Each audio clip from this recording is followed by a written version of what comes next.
Opa! De volta aqui com mais um capítulo do meu livro O Rádio Era Tão Romântico. As mudanças que o tempo trouxe. Hoje o capítulo é Sala de Aula com Fone de Ouvido. Vou explicar para você como é que é esse negócio de sala de aula com fone de ouvido, já para você entender como é que vai funcionar esse negócio, tá bom? Então vamos lá, deixa eu passar o negócio. Ah, temos outra câmera hoje, que chique, bacana isso. Mas vamos ficar com essa aqui primeiro. Ok, vamos lá. O rádio era tão romântico. Nesse capítulo eu começo dizendo que eu nunca fiz teste vocacional. Apenas ouvia rádio e música. Apesar da vidinha mais ou menos, eu me sentia feliz. Não ia muito à praia, como tu já sabe, não jogava bola, não sei jogar bola até hoje. Não gostava de andar em bandos, em turmas, como era costume em Copacabana. Era diferente dos outros garotos da época. Eu queria ter responsabilidade. Já pensou isso? Casar, ter filhos. Eu já pensei isso. Já pensava, né? Achava legal ser síndico. Ah, meu Deus do céu, que garoto esquisito, né, cara? Eu não sei como é que pode um garoto de 12 anos pensar nisso. Mas como eu queria crescer logo, eu fiz uma tabela e colei na porta do meu armário. Nessa tabela, eu ia marcando quantos dias faltavam para eu completar 18 anos. Porque quando eu completasse 18 anos, eu queria comprar uma moto. Mas aí antes eu comprei um capacete. Eu nunca usei um capacete, usava em casa. Usava a moto, eu nunca tive moto. Tive sim, na época, uma Push, alguma coisa assim, mas moto eu nunca tive. Meus pais, eles, muito tempo de casado, muitas questões, eles não se entendiam de vez em quando e eu buscava paz, né? Na condição de confidente de minha mãe, ouvia dela tudo que incomodava ela. Meu pai sempre viajando ou trabalhando e, na época, ele foi dono de uma fábrica de perfume e a coisa, então, desandou de vez, sabe? Ele comprou outra empresa, comprou já quase falida, achou que fosse conseguir, trabalhou muito e para colocar a conta da Azul trabalhava demais o dia inteiro e não conseguia. Para obter empréstimo, para saldar as dívidas que ele já tinha adquirido, ele colocou o apartamento que morávamos como garantia e não quitou esse empréstimo. Então, o banco pegou o apartamento, né? Perdemos o apartamento enquanto minha mãe perdia o chão. Como criança não se mete em conversa de adulto, não me contavam nada. Eu ouvia as conversas assim. Essa mudança foi muito dolorida para todos nós. E quando o tempo fechava na sala, porque depois disso então, o tempo fechava na sala. Eu ia para o quarto treinar leitura. Era obsessivo. Treinava quase 8 horas diárias, não saía do meu quarto para nada. Se pudesse, usava fralda. Talvez não quisesse encarar, né, a realidade ali do bicho pegando. Mas adolescente é difícil mesmo, né? Não havia lugar melhor do que o meu bunker, meu esconderijo. No caso, o meu bunker numa guerra de casa. Então eu ficava no quarto. Outra coisa também que eu já comentei aqui, volto a falar no livro, eu sempre tive poucos amigos, mas isso não importava não. Até hoje eu conheço muita gente, mas amigos mesmo são poucos. As músicas e as rádios eram a salvação dos meus dias modorrentos. Sabe o que é o dia modorrento? Aquele dia que demora a passar, que você olha para a tabela e vê que falta ainda para você completar 18 anos. Ai, meu Deus do céu. Aí vai ouvir rádio, vai ver televisão. As emissoras e os comunicadores me marcaram muito, mas como a Rádio Globo AM, nenhuma outra fez. Entrei na adolescência com os meus pais brigando e o rádio ligado na Globo AM. Quem nunca teve pai brigando, né? A Rádio Globo do Rio de Janeiro foi inaugurada em 12 de dezembro de 1944.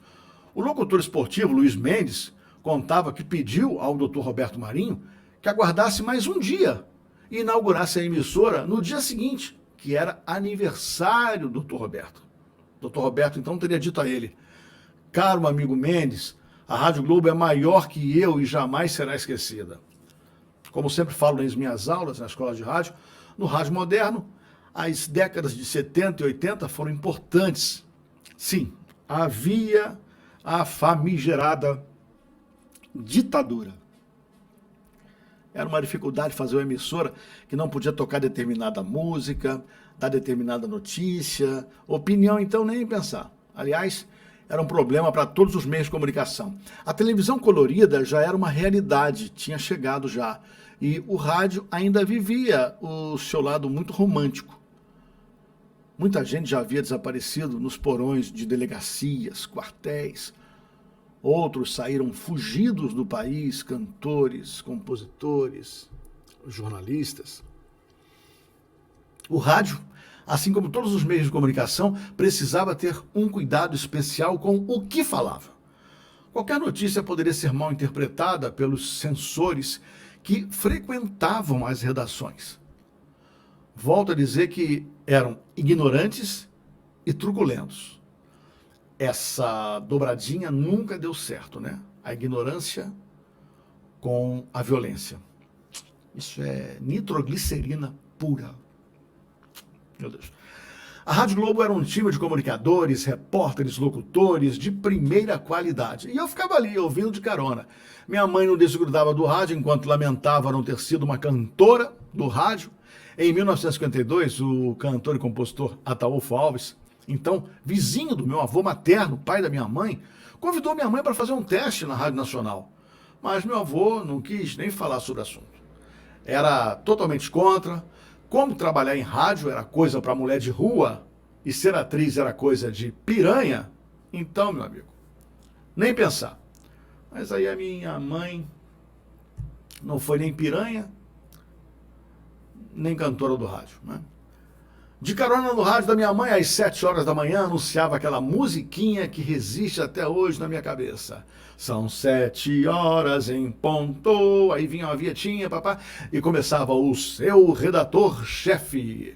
Eram 2 edições, uma às 7 horas da manhã e outra à meia-noite. 2 locutores de vozes impostadas davam credibilidade ao noticiário.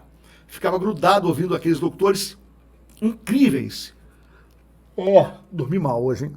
Bom, mas eu ficava grudado, sabe? Ouvindo aqueles locutores. E imitava, tentava imitar, só que eu tinha a voz de garoto, né? Nem podia imitar porque eu tinha a voz de garoto. Mas até... depois tinha também o Globo no Ar. O Globo no Ar, até hoje, até quando eu escrevi o livro, era 2014, esse programa jornalístico não existe mais. Mas ficou muito tempo na Rádio Globo. O Globo no Ar foi apresentado por Guilherme de Souza, que foi meu professor de locução na Associação Brasileira de Radialistas em 1982. Léo Batista, o Léo Batista da Globo, Léo Batista que fala sobre esporte, o senhor Léo, o primeiro locutor do Globo no Ar. Isaac Zaltman, ótima voz. Dirceu Rabelo, depois viria a ser locutor de chamadas da Rede Globo, e Berto Filho, que no fim das contas, já no fim da vida, tornou-se um grande amigo, Berto Filho, e, enfim, entre outros locutores ótimos, né? O fato curioso é que em 2007, eu já era profissional, quando me preparava para apresentar as edições da tarde em rede nacional do Globo no Ar. Fiquei apresentando um grande tempo. Sentia um respeito muito grande, misturado com orgulho, só de pensar em quem já tinha passado por aquele microfone doido. Eu podia sentir os caras atrás de mim, olhando, naquele pequeno estúdio, dizendo para mim, vai lá, faz aí, agora é contigo. Às 7h30 entrava o Paulo Giovanni, às 7 horas o redator-chefe, às 7h30 entrava o Paulo Giovanni com a voz amiga. Era uma voz amiga, ele entrava na minha casa como se fosse um amigo, né? Gostava da voz. Aliás, eu gosto da voz do Paulo Giovanni no ar. Depois ele saiu, foi fazer publicidade. Mas ele era um comunicador muito intuitivo. Ele sabia, parecia adivinhar o que a gente queria ouvir de notícia, de promoção. Era amigo. E a voz dele não era impostada. A voz do Haroldo de Andrade também não era impostada, não. Ele tinha um vozeirão. Mas eu juro que me dava certa depressão. Era hora de ir pro colégio. Quando tocava a música de abertura, eu tinha que estar no banho. Geralmente 11h30. 11h30 da manhã. Pá, pá, pá, pá, pá, pá, pá, pá. Só de pensar nisso eu tremo. Era o sinal para esperar o ônibus que passava pontualmente para levar os meninos da rua que estudavam no Colégio Salesiano, no Riachuelo, na zona norte do Rio. Em 1999, contei essa história para o Haroldo. O Haroldo riu muito. A gente se encontrava muito nos corredores da Rádio Globo e tivemos uma relação superficial devido à correria. Eu correndo para a Globo FM e ele para a Globo AM. Mas, enfim, muito simpático. Nosso grande mestre, né? Bom, e a música, agora eu peço para a técnica colocar a música da abertura do programa de Haroldo de Andrade, Tchaikovsky, piano concerto número 1. Pam, pam, pam, pam, tum, pam, pam, pam. Tá nervoso? Até hoje eu fico arrepiado com essa música. Da depressão, às vezes. Todos os comunicadores da Rádio Globo me marcaram pela beleza na voz e fácil comunicação. Não imaginavam que ele lia texto, né? Qualquer um ali, poxa, eu achava que ele, sei lá, tiravam tudo de improviso, mandava tudo pro ar como fazia o Valdir Vieira, que de todos para mim era o mais amigo, é o que mais conversava. Não desmerecendo os outros, pelo amor de Deus. Esse comunicador era o que mais me chamava a atenção. E depois, como profissional de rádio, avalio o que o Valdir Vieira fazia no ar. Tive a sorte de ver o Valdir Vieira, de conversar com ele. E uma vez eu fui no programa dele. Ele tinha um programa chamado As Canções do Roberto, 13h.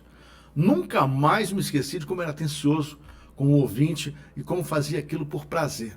As palavras brotavam assim com uma facilidade, muito calmo, né? Ele era muito calmo, tinha vindo do interior do Rio de Janeiro, lá em São Fidélis, onde começou como faxineiro da rádio local. O Valdir era um sucesso de audiência com aquele sotaque carioca, carregado no chiado. Daqui a pouco as canções do Roberto, ele falava assim. Chegou como locutor do Sistema Globo de Rádio, participando de todas as emissoras. Fazia Rádio Mundial, gravava comerciais, era muito querido pelos funcionários da rádio, era muito querido pelos ouvintes, né? Depois ele se fixou na Globo AM, tornou-se então o queridinho das ouvintes. Valdir Vieira era o filho que toda mãe queria ter, sabe? Vamos dizer assim, que ele era talvez todo marido que a mulher quisesse ter também. Tinha um fetiche ali com o Valdir Vieira, né? Realmente ele era muito simpático, a voz muito bonita e tudo, então isso fazia, né? Bom, de segunda a sexta ele fazia o horário de 1 às 5 da tarde. Domingo entrava no ar pela manhã. Aí depois eu fui descobrir que era gravado, que não era ao vivo, era gravado. E ele, naquela época, já dizia a hora certa. Entrava às 7 da manhã, ia cronometrando, né? Dava 7h15, agora 7h15 certinho, sabe? E todo mundo tinha certeza que a rádio estava no ar com ele, mas não era não, era só o operador. Minha mãe não perdia um programa. Aí eu tive a ideia de marcar uma ida à Rádio Globo para conhecer o Valdir Vieira, pois eu já era do curso de locução que usava os estúdios da Rádio Globo e já tinha até conversado com o Valdir Vieira sobre a visita da minha mãe. Sempre educado, falou que seria um prazer conhecê-la. Entramos no estúdio, ele veio falar conosco, perguntou em qual bairro morávamos e se nós gostávamos do programa, agradeceu nossa presença e comentou no ar que minha mãe era muito simpática. Ele devia estar de olho na minha mãe. Valdir Vieira estava de olho na minha mãe. Eu percebi isso, era garoto, mas eu percebi que Valdir Vieira já estava de butuca em minha querida mãe. E minha mãe falou, não, que nada, claro que não, né? Mas enfim. O produtor do programa, As Canções do Roberto, era o jornalista Maurício Menezes, que mais tarde se tornaria meu amigo, um dos amigos que eu posso falar que... Eu tenho um grupo de amigos que eu gosto de falar assim, amigos que eu posso passar a mão na bunda, sabe qual é? Tem amigos que eu não posso passar a mão na bunda. Eu não me lembro se eu já passei a mão na bunda do Maurício Menezes. Não é que tenha a necessidade de passar a mão na bunda. É que eu tenho, como é que eu vou dizer? Intimidade para passar a mão na bunda do Maurício e falar, passei mesmo, e aí? Entendeu? Então ele se tornaria meu amigo. Não sei se eu passei, vou até ver se eu passei, perguntar para ele se eu passei a mão na bunda dele. Mas eu acho que não. Enfim. Mas também ele começou a ficar muito sendo colaborador da escola de rádio, né? Esse Maurício Menezes é um cara assim muito bem humorado, sabe? Ele tem um humor muito fino, ele é às vezes escrachado, ele é de uma criatividade fora do comum. Ele escrevia as cartas que, teoricamente, o Valdir Vieira recebia. Claro que ele recebia a carta, mas não como ele tinha que adaptar, né, para a rádio. Então, quem adaptava era o Maurício. O Maurício apresentou muitos prêmios de rádio. Mas aqui eu tenho um orgulho muito grande de ser amigo do Maurício Menezes e estou sempre lá vendo o Plantão de Notícias. Plantão de Notícias é uma peça que ele criou para falar sobre os erros da imprensa, né? Televisiva, falada, então, jornal, muito interessante. É aquele programa de teatro, né, que ele fala, aquela peça de teatro, que não é recomendada para estudantes de jornalismo, porque ele acaba com o jornalismo. Mas é muito interessante, você sai de lá com a dor no abdômen de tanto rir. Maurício, aliás, você encontrar o Maurício numa festa, bater papo com ele, rir o tempo todo. Ele é muito bem-humorado e muito inteligente. Muito perspicaz.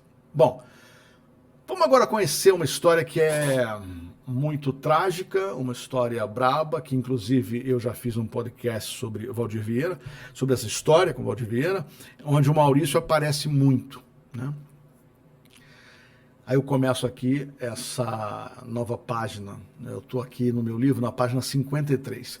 Em uma história parecida com um conto policial, Valdir Vieira teve um fim trágico com um romance fora do casamento. Os ingredientes: um quarto de motel, vazamento de gás e, como amante, uma prima distante. Aumentando ainda mais a dor da família, morreu no dia do aniversário do filho, em novembro de 85. Não era possível essa tragédia para a Rádio Globo. Valdir era o querido dos ouvintes, e principalmente pelo departamento comercial. Seu programa vendia muito, os horários eram cheios de comerciais. Segundo alguns colegas de trabalho, ele teria dito que acabaria com o romance naquele mesmo dia, né? Nós tínhamos, já faleceu, o seu Guilherme, que era muito carinhosamente chamado de Sapo. O seu Guilherme é um cara que viveu na Rádio Globo. Eu dizia para ele que, Guilherme, tu nasceu aqui. E ele ria. O Dr. Roberto Marinho adorava o seu Guilherme. E ninguém tocava no seu Guilherme. Ele saiu da Rádio Globo porque faleceu. O Guilherme é aquela figura que todo mundo respeitava muito. E eu comentando com ele sobre o Valdir Vieira, ele falou para mim, Rui, eu falei para ele, Valdir, não vai. Ela está aqui fazendo vexame aqui na porta da rádio. Não vai, não sai mais com ela. Acaba com isso, que essa mulher é maluca. Aí o Valdir falou, não, hoje eu vou terminar. E foi pro motel. Cara, quem vai terminar um relacionamento no motel, fala para mim. Não sei, acho que nenhum tempo, né? A gente está na década de 80, meados de 80. Como é que uma pessoa vai terminar um relacionamento fora do casamento? Num hotel, tem como. Então, quer dizer, aí ele foi, o Sapo falou que tentou, mas não, o seu Guilherme tentou, não conseguiu. E aí, cara, foram mais de 24 horas de procura. Ele não apareceu em casa para a festa de aniversário do filho. Anos mais tarde, eu fui professor da secretária dele. Ele deu lá um dinheiro para ela e falou, por favor, compra um presente para o meu filho que não tive tempo de comprar. Ela foi, comprou o presente, deixou em cima da mesa dele. Ele não apareceu em casa para o aniversário, todo mundo muito preocupado. Não chegou à rádio, do programa do dia seguinte, algo grave tinha acontecido, né? E aí ligaram para o Maurício Menezes, que era o produtor dele. O Maurício Menezes falou o seguinte: olha, gente, ele morreu. Valdir Vieira, se não está em casa, não está na rádio, está morto. O Maurício falou isso. E, inclusive, isso está no podcast sobre a história do Valdir Vieira que eu fiz, que foi um dos episódios mais acessados, mais ouvidos. Bom, eu fiquei com o rádio ligado por toda a madrugada, aguardando notícia. Eu já trabalhava na Transamérica nessa época, trabalhava algumas vezes, e cheguei mais cedo do que de costume na Rádio Transamérica, onde já trabalhava, e soube pelo redator, que também trabalhava na Rádio Globo, que tinha encontrado o carro dele. Tinha encontrado, assim. Aconteceu foi o seguinte: uma senhora viu um carro que a Rádio Globo estava descrevendo no ar o tempo todo. Nosso amigo Valdir Vieira, nosso comunicador, está sumido. Se tiver notícia, liga para cá. E assim, acho que nem 1 quilômetro da rádio, talvez, não, acho que nem 1 quilômetro. O carro dele estava lá, em frente ao motel. Era um Passat, mas era um Passat transformado, tunado. Era um Passat da Com, que custava caro na época. E aí, acharam o carro dele, um Passat da Com, em frente ao motel Ebony, perto da rádio. E aí, Maurício Menezes foi lá, arrombaram a porta, né, na portaria disseram que realmente um casal entrou na cobertura e que não tinha saído até então. Triste história, né? No enterro do Valdir, alguns teriam dito que se tratava de um pacto de morte de um casal apaixonado. Óbvio que não. Outros diziam que a amante teria matado o Valdir com uma dose de veneno no vinho que beberam. Não. Aí o Maurício Menezes, ele começou a procurar informação, começou a pesquisar, começou a fazer um trabalho incansável, né? E descobriu que havia feito uma reforma no hotel e não mataram o cano de gás do apartamento que o casal estava, entendeu? Então o cano, que pensavam estar fechado, conduziu gás até a cobertura, onde estava o Valdir e a prima. Né? Então, assim, encontraram realmente uma garrafa lá de vinho. Na boa, ninguém precisa ir ao motel e abrir uma garrafa de vinho para encerrar um relacionamento. Né? Como o Valdir teria dito aos colegas da Rádio Globo. Bom, perdeu todo mundo, né? Perdeu a Globo, perdeu os ouvintes, perdeu a família, o filho. Imagina, no aniversário do filho.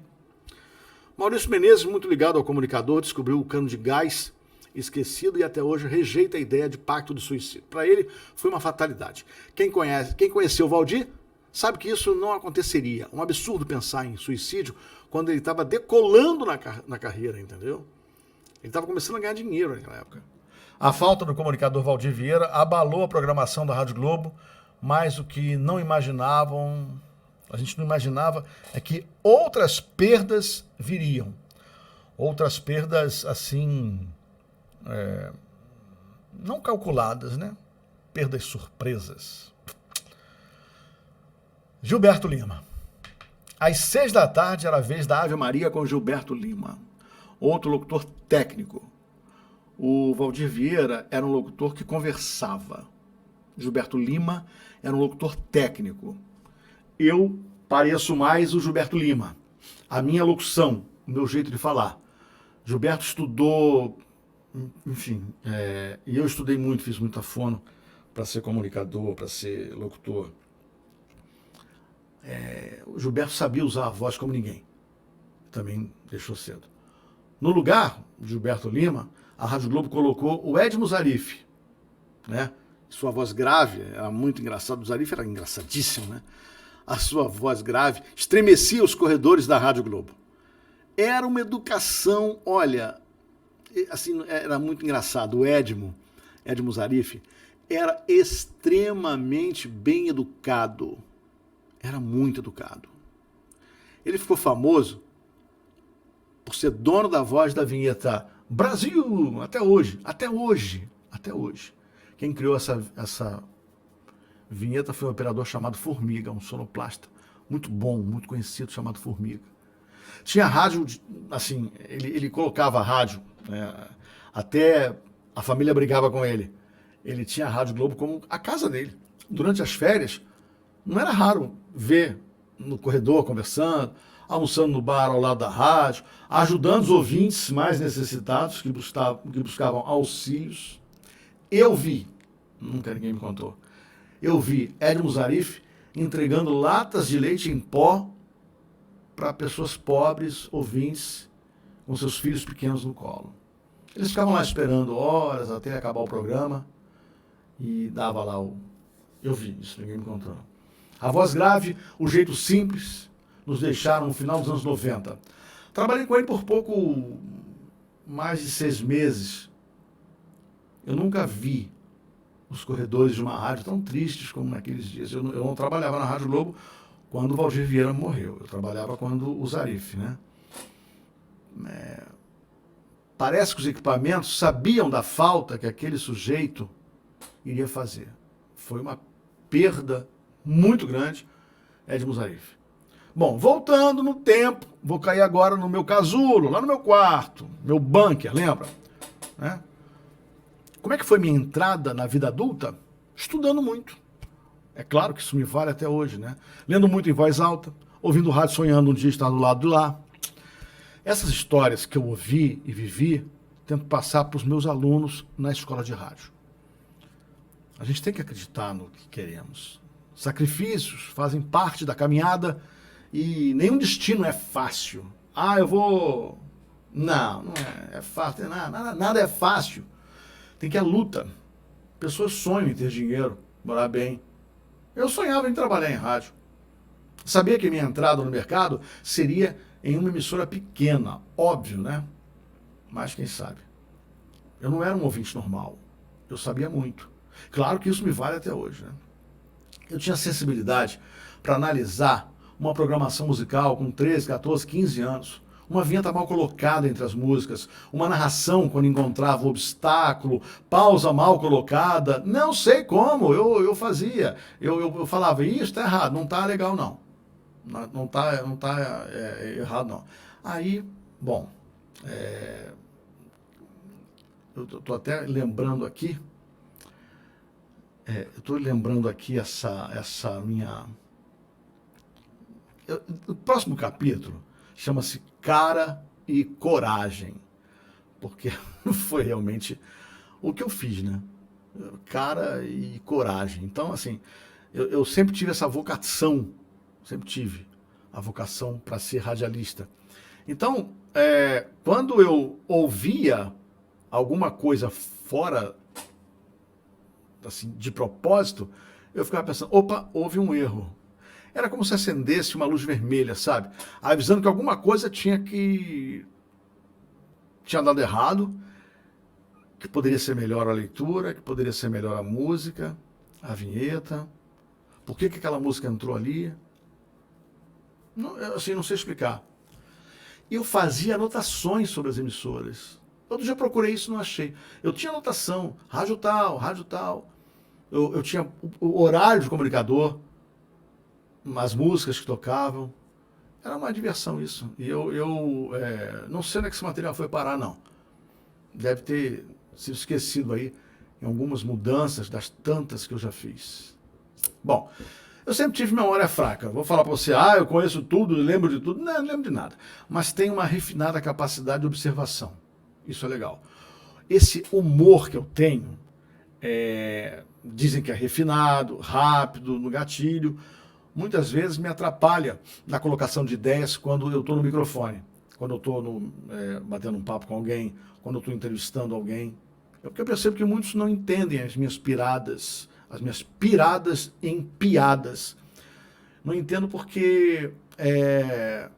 isso não quer dizer que eu sou esperto, inteligente, ou mais esperto, e o pessoal tudo é burro que eu não entendo minha piada. Nada disso, tem nada a ver. É que eu junto algumas coisas que só na minha cabeça funcionam, entendeu? E a pessoa fica com dificuldade de juntar.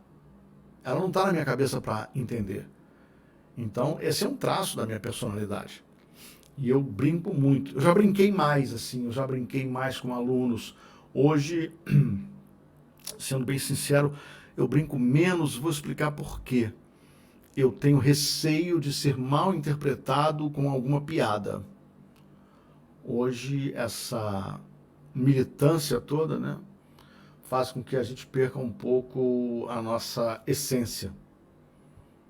Claro que a gente tem que entender um monte de coisa, muita coisa mudou e que esteja mudando para melhor, mas eu fico mais na minha, sabe? É um traço da minha personalidade que eu fico tranquilo, assim.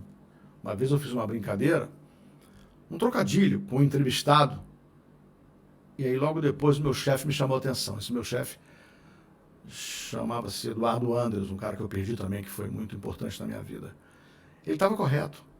Poucos ouvintes entenderam a brincadeira, não lembro qual foi. A gente não pode esquecer para quem a gente está falando. Isso é básico na comunicação. Saiba quem é seu receptor para ter sucesso na transmissão. Brincadeiras com time de futebol também são perigosas. Religião. Política, pelo amor de Deus, política, nem pensar. Bom, vamos lá. Vamos voltar para 1980?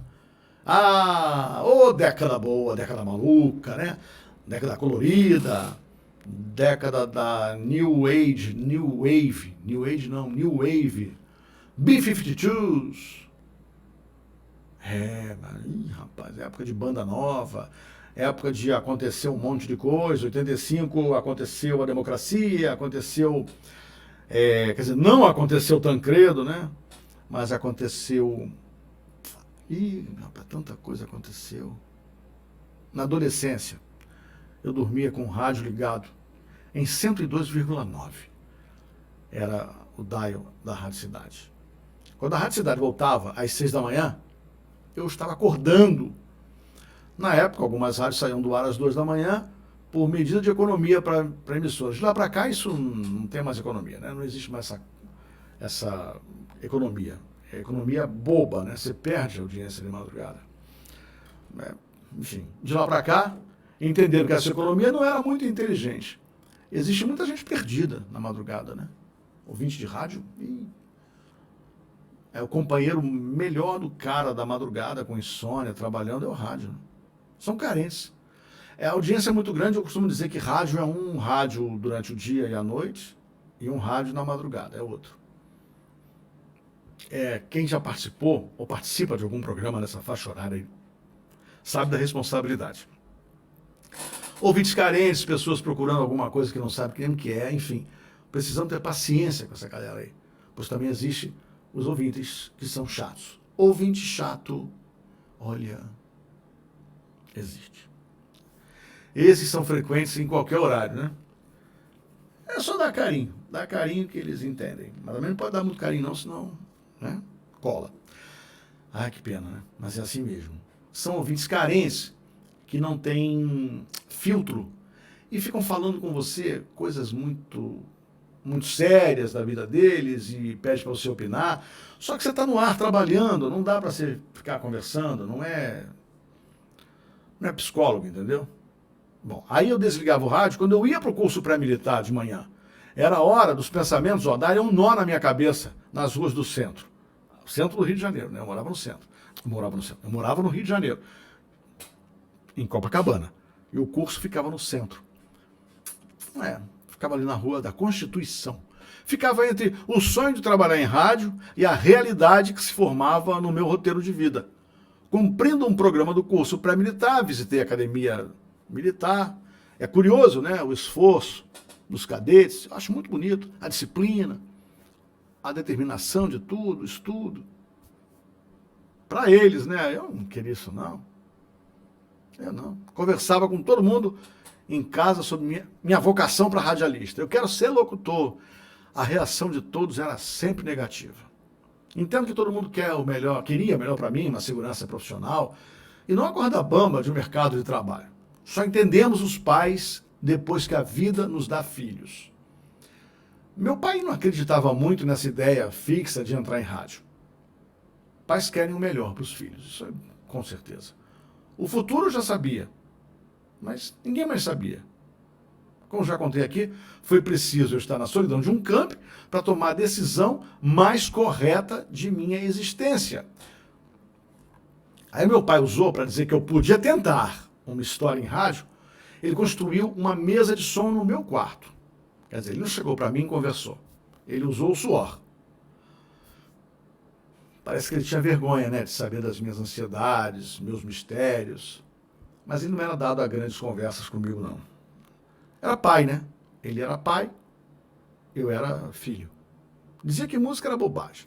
Não estava interessado em saber dessa minha mania de querer ser locutor, não. Aí o que aconteceu? Olha que loucura o que aconteceu. No carnaval de 79, fui convidado para passar os dias de carnaval, na folia, na Fazenda da Paz, na casa de um amigo, né? Esse lindo, aconchegante condomínio de Teresópolis, região serrana do Rio. É muito bonito, muito bonito. Fazenda da Paz foi onde surgiu o grupo Barão Vermelho, onde morava também o saxofonista Kid Abelha. Então, assim, a gente se conhecia e eu conhecia essa galera desde muito cedo. Era muito legal. Como eu estava de carona, eu não podia exigir que voltássemos na quarta-feira de cinza, pela manhã, como era combinado. Assim, para evitar aborrecimento, liguei para casa informando que eu iria atrasar a chegada. Cara, vamos lá. Se eu ligo para casa dizendo que eu vou me atrasar, quer dizer, olha, tá tudo bem, tá tudo bacana, mas como eu estou de carona, eu não vou poder chegar na hora que nós combinamos, vou chegar um pouco mais tarde. Olha, levei uma bronca sem precedentes do meu pai. Nada amável, mandou que eu voltasse naquele momento. Você volta agora. O carro não era meu, eu dependia da carona. O que é que eu vou fazer? Ir a pé? Eu ia chegar depois da carona, então eu engoli seco, fiquei aguardando, entendendo que mais uma bomba ia explodir, né? Aí eu cheguei em casa, tipo, sei lá, 11 da noite, tarde. Ele na portaria do prédio. Com os braços cruzados, assim, sabe? Tentei explicar que meus amigos só tinham voltado àquela hora. Mas aí ele disse que ele era meu pai e não era meu amigo. E aproveitou para deixar bem claro. Para com esse negócio de rádio. A época de conto de fadas já acabou. Ele falou, bom, não entendi o motivo de tanto aborrecimento, mas entendi que eu estava sozinho nesse meu sonho, sabe? Naquele dia eu fiquei muito envergonhado. Uma grosseria dessas, assim, para adolescentes, é um mico enorme, né? É um mico muito grande. Os meus amigos estavam dentro do carro e viram, né? Eu acho que se meu pai fosse violento, não era, talvez ele tivesse me dado um tapa, sei lá, um empurrão, alguma coisa assim. Mas eu levei outro tapa, né? Deixei bem claro, ele deixou bem claro que ele não era meu amigo, ele era meu pai. E que era assim que tinha que ir. Bom, aí nessa noite, nessa confusão, pensando sobre o que aconteceu com meu pai, eu tomei mais uma decisão de ter minha vida na mão. Mas vamos voltar aqui à mesa de som que meu pai montou. As mesas de som eram montes de equipamentos ligados, colocados em um móvel com forração de carpete ou aço escovado. Constantemente via de perto as lojas especializadas e copiava o modelo. Havia uma loja no Jardim Botânico, na rua Maria Angélica, que se chamava Quadra Som. Lá eu buscava inspiração para minha mesa de som. Eu ia lá, tinha tipo todo sábado de manhã, e eu ficava sonhando com aquelas mesas de som, aqueles equipamentos, meu Deus, cada um melhor que o outro. E cadê o dinheiro para comprar? Não tinha dinheiro para comprar. Então meu pai resolveu buscar a inspiração. Ele foi lá comigo, viu algumas mesas, desenhou, e a quantidade de fio era uma coisa fora do comum. o cuidado com a parte elétrica era fundamental, né? Pessoal, o fogo ia lamber tudo. A construção de uma mesa de som levava tempo, mas era meu altar, onde pedia ao destino que as coisas imaginadas um dia se realizassem. Já tinha onde treinar a leitura, mixagem, colocando minha rádio imaginária no ar. É agora que eu vou falar o nome da rádio. Não precisava de mais nada, não. Eu cumpria rigorosamente o horário com o gravador cassete ligado. Porque era assim. Você sabe para você que era uma rádio? Hoje eu poderia transmitir de lá, porque eu tinha um microfone que saía da mesa, eu tinha duas picapes, né? Dois toca-discos, eu tinha um receiver onde eu via rádio e tinha 2 gravadores, um para tocar e outro para gravar a programação. Então eu ficava gravando. Eu fazia a programação assim, tipo 3 horas. Escolhia a música, escolhia as notícias, ia falando, ia dando a hora certa, eu estava no ar. Não era raro, não. Ficar das 11 da manhã até 10 da noite treinando a minha mesa de som. Entendeu? Então aí uma vez eu contei para o meu filho Arthur, essa mania de leitura, ele perguntou assim, e tu não sabia porque tu não namorava, pô? É verdade, ele tem razão. Eu era um obstinado por treinamento de leitura em voz alta, o tempo todo. A rádio tinha um nome, era a Rádio Alfa 2001, porque tinha uma cartela. Eu queria batizar a minha rádio, um nome muito futurista, né? Eu estava em 80, estava em 1980. E 2001 era uma coisa muito futurista, né? 2001 já tinha carro voando, né? A pessoa já ia à lua e voltava, e, enfim, a gente imaginava isso, né? Estava pensando em batizar a minha rádio, quando uma cartela de adesivo estava escrito Alfa. Alfa. Achei legal acrescentar alguma coisa futurista, né? Para a época, claro, era futurismo. Meu Deus do céu, né? Eram 20 anos depois, eu já achei que o carro fosse voar. Outra lembrança importante na novela da Procura por um Lugar ao Sol foi ter andado quilômetros na estrada Niterói-Manilha, ainda em construção. Você imagina, eu vi Niterói-Manilha em construção procurando uma emissora de rádio. Sabia que tinha uma emissora na Niterói chamada Rádio Master FM, que depois virou Tropical FM, mas eu não sabia o endereço. Aí eu fiquei andando naquela estrada cheia de lama vermelha. Isso foi em 1980. Eu fui até os transmissores da Rádio Manchete ali perto. Mesmo assim, ninguém sabia o local da rádio. Na barca, de volta ao Rio, achei que esse dia seria inesquecível e foi mesmo. Até hoje eu lembro desse dia. Um sol danado, a lama, sabe ali onde hoje são as pistas de Niterói-Manilha, e eu procurando uma rádio pirata, né? Na verdade não era pirata, era Rádio Master, mas não era. Ninguém sabia nem quem era o dono. Depois eu fui descobrir quem era o dono, se tornou um grande amigo também. Eu falo aqui de Armando Campos. Assim, frustração em grau máximo, né? No sentido figurado, eu caminhava na lama com dificuldade em busca do meu destino e assim, não ia desistir não. Eu nunca me senti sozinho não. Eu gosto de ficar quieto, eu gosto de ficar quieto no meu canto, gosto mais de observar. Nessa época, muita gente chama de aborrecência, né? Que não tem graça nenhuma. É uma aborrecente. Isso é coisa do tio do pavê, né? Fulano não é adolescente, é aborrecente. Que graça. É difícil você, nessa hora, socializar. É difícil você entender os mais velhos, né? E pior ainda são os mais velhos tentarem entender você. Hoje a coisa tá mais democrática, né? Tá mais democrática, ficou melhor.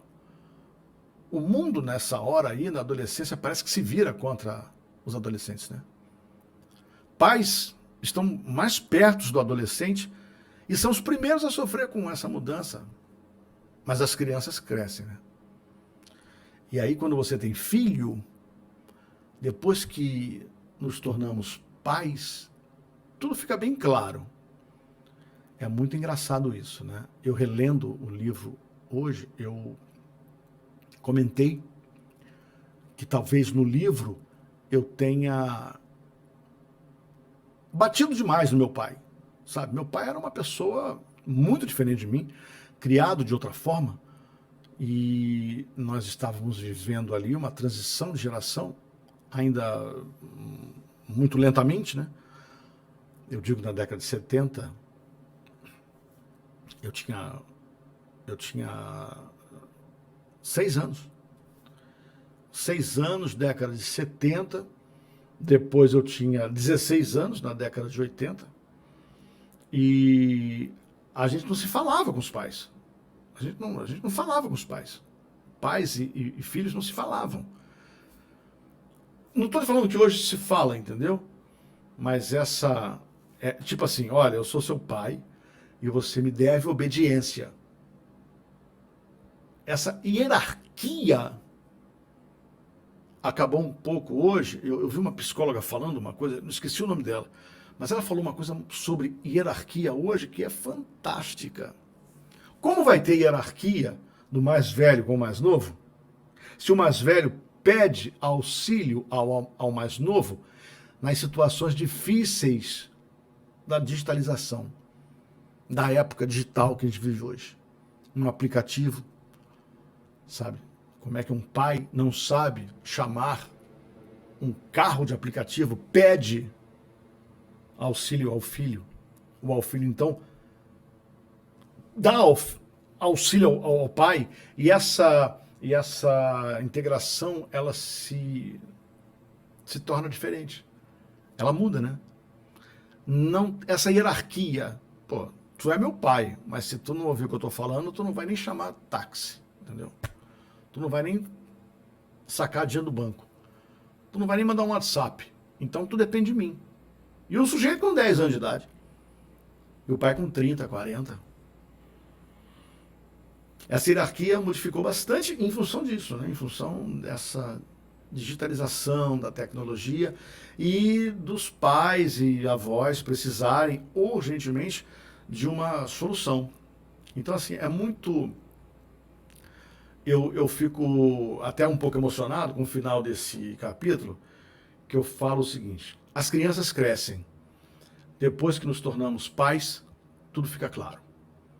E eu hoje me pego fazendo coisas que meu pai fazia, que eu não gostava, e falo, não, isso eu não posso fazer. E é assim, né? A vida vai passando, e eu estou contando para vocês aqui a história do livro que eu lancei em 1914. 914, não, pelo amor de Deus. Sou tão velho assim, né? 1914, não tinha nem rádio no Brasil. Talvez estivesse em Pernambuco, né? Não, em 2014, eu lancei um rádio, eu tenho que parar que eu estou cansado. Eu lancei um livro chamado O Rádio Era Tão Romântico, as mudanças que o tempo trouxe. E eu estou contando para vocês, estou recontando essa história baseado no livro, entendeu? Porque daqui a pouco o livro faz 10 anos, então muita coisa já mudou, principalmente na tecnologia e na minha cabeça. Então estou mudando, contando as histórias que ficaram de fora e explicando algumas coisas aqui. Porque eu não escrevi bem esse livro está cheio de erro. Hoje eu escreveria de uma outra forma, super normal, super normal. E hoje eu tenho 3 filhos. Um, inclusive, já meu neto. Então, a vida segue, né? Os meus sonhos continuam aí, continuam sonhando os meus sonhos. E um deles era verbalizar essa história do livro com vocês. Muito obrigado. Se vocês quiserem mandar um WhatsApp para mim, não tem problema. O WhatsApp é esse aí que tá aí, ó, WhatsApp 21-2225-5794. Muito obrigado. Eu vou falar para outra câmera só para o pessoal achar que eu sou chique, tem 2 câmeras. Ó. Muito obrigado, viu? Agora eu vou cortar para outra câmera, porque quando é chique tem que mudar para outra câmera. Ó, viu? Muito obrigado, até o próximo capítulo. Esse foi o capítulo O Rádio Era Tão Romântico, as mudanças que o tempo trouxe. E esse capítulo se chama Sala de Aula com Fone de Ouvido. Ou seja, sabia tudo que estava acontecendo no Dial Carioca e nada, absolutamente nada que estava acontecendo na sala de aula. Não faça isso em casa. Não siga meu caminho. Deu certo. Hoje não daria. Beijo, obrigado.